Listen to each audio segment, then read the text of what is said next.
If you would like to experiment with fragrance this year, maybe create your own scent, your next guest has some tips on the subject.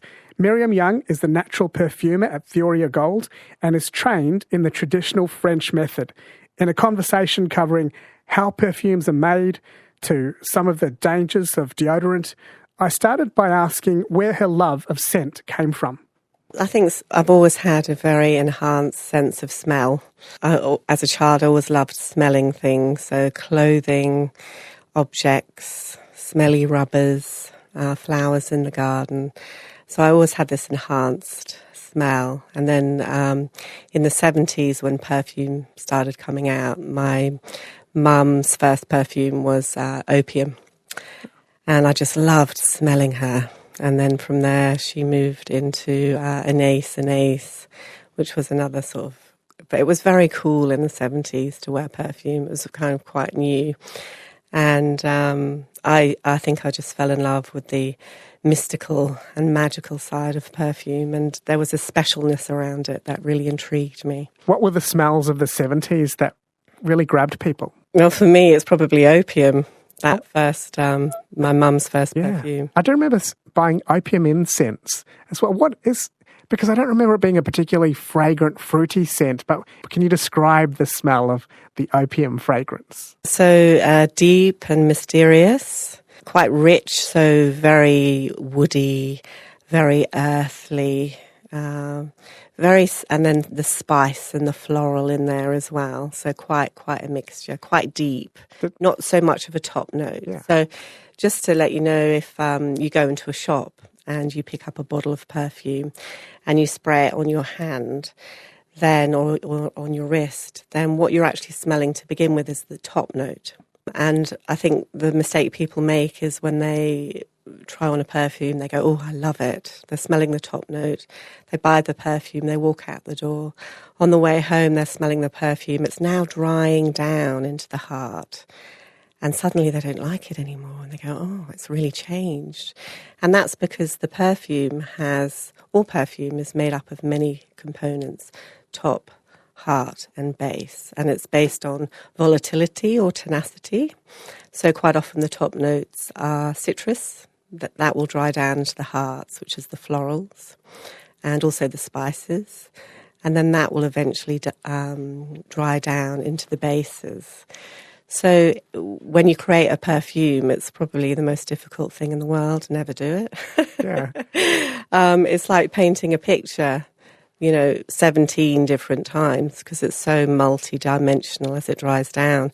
And it has to be beautiful all the way down. Yeah. So we should really stay in the shop for 6 or 7 hours till we get to the base note. Absolutely. Yes. Well, you could do that, or you could just spray it on, walk out, go home, and come back the next day if you still like it. Okay, right. That's probably more convenient as well. Okay, so it is a complicated life, but it sounds like you're almost a magician, or just you're composing a sensory experience for the next few hours for a person by layering chemicals on top of each other, or in your case, not chemicals, natural ingredients on top of each other. Can you tell us about the craft of putting together a perfume?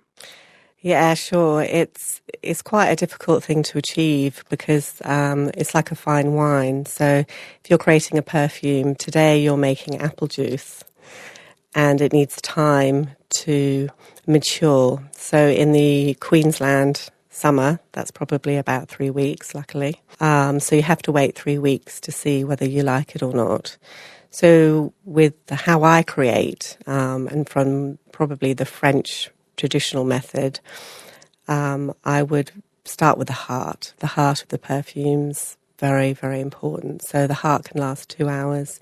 It can last 5 hours. So you're playing with what you call accords.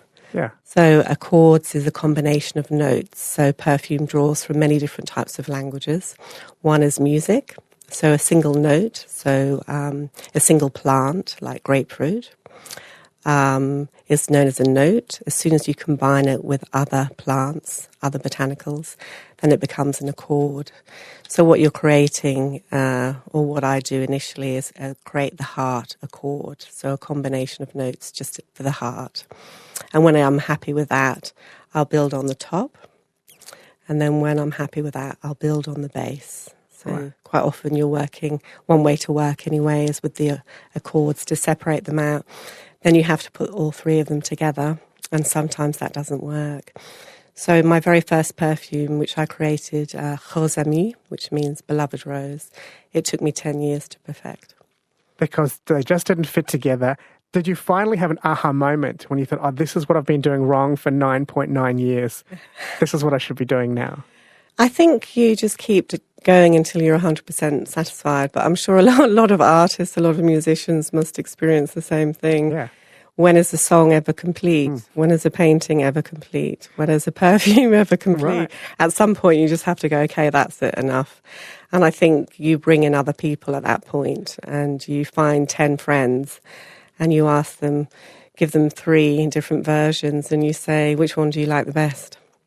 I love how you've drawn a parallel to music rather than chemistry, because that's just bringing out the art of perfume. And I never thought about perfume in terms of chords, but that makes sense now as well. So why don't we dive a bit more into this approach to perfumery that you have, this natural approach, the French approach. Can you tell us a little bit about the techniques involved and the philosophy involved? Yeah, and I think the important point there that you make is that it is an art, but it wasn't until 2012 the Ministry of Art in France actually declared perfume an art form. So it wasn't until 2012. Took it off the scientists. Quite recently. Right, Yeah. okay. Yeah, so you can very much delve into the chemistry very, very deeply. Or you can create with a basic understanding of the chemical constituents of botanicals. That was a bit easier for me because I'm an aromatherapist and a medical herbalist as well. So I have the understanding of chemical constituents in plants. But I don't think it's necessary to study for, I think it's 8 years, just the chemistry of oils. I think that would drive you mad. Yes. Yeah. All right. So you've got that background which has helped you. But do the French make perfume differently to other cultures? Is there anything about their approach to the subject that stands out?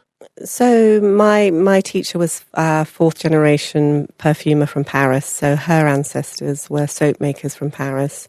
And I decided I wanted to train with somebody who had that DNA in them. The 2 main, I suppose, genres of perfume to come out of France was Chypre, which is basically the top note is citrus, the heart is more labdamen, and the base is more moss, which is like the animalistic kind of scent of perfume. So that's one style. So I've created a perfume, I'd call it a modern Chypre. So that's my perfume called Patmos. So that's got tobacco in it and floral as well. And then the other style of perfume to come out of France was originally in the 1930s was Fougère, which is a very green perfume. So again, the citrus on the top, but very much the green, the fresh notes. And then the base, or not necessarily the base, but more florals were brought in then. Yeah, so that's the 2 sort of styles really, the Fougère and the Chypre. There's some depth to the art form that you're in. It's a real art form. It's a tradition that you're carrying on. Is there any issues that we should have with chemical-based perfumes and deodorants that we're constantly spraying on ourselves? Yeah, definitely. And I think the world is changing and people are becoming more and more aware that they don't want to put harmful chemicals on their skin. So the perfumes that I've created, they are 100% natural. And they're actually on a base of cane sugar alcohol from Australia, which is nice. But it is very much this idea that, well, the truth really, that these chemicals from commercial perfumes have parabens in them.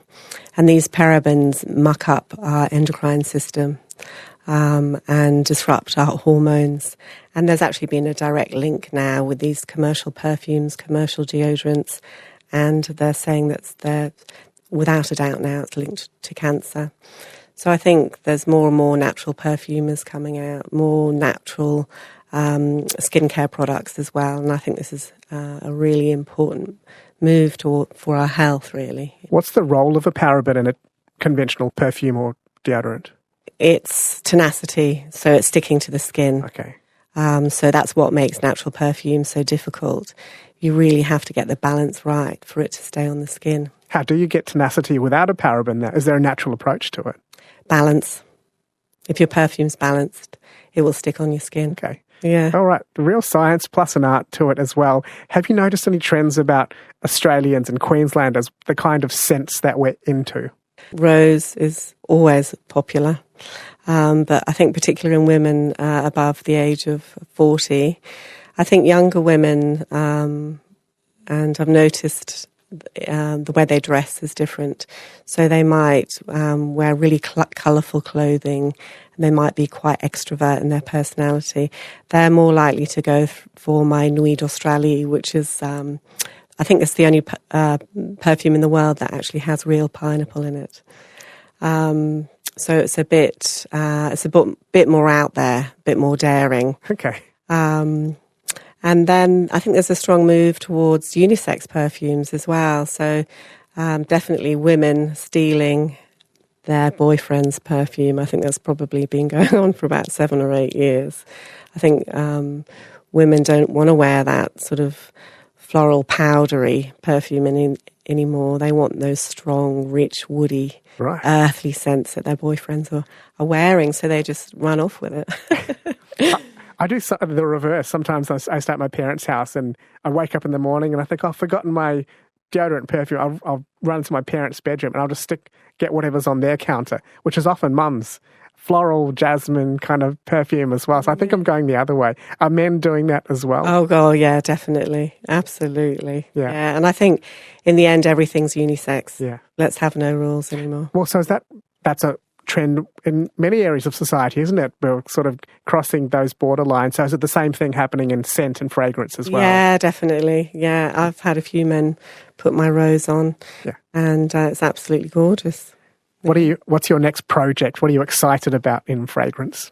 I, at the moment, am thinking about creating a perfume for Tasmania. Apart from that, I run perfume workshops, so I'm really enjoying teaching others how to make their own perfume. And I think it can be an incredible experience for a person if they've been unable to find the perfume that really suits them, and they're looking for that, and then they can turn around and create it for themselves. Yes. So that's very rewarding to help people with those. So they learn how to create a top note, a heart note, and a base note. Yeah, absolutely. So I teach them what it took me 10 years to do it in 2 hours. Okay. So there's a few rules. Can be done. Yeah. Miriam Young is the natural perfumer of Theoria Gold and is trained in the traditional French method. Miriam, thanks for coming in today. Thank you so much.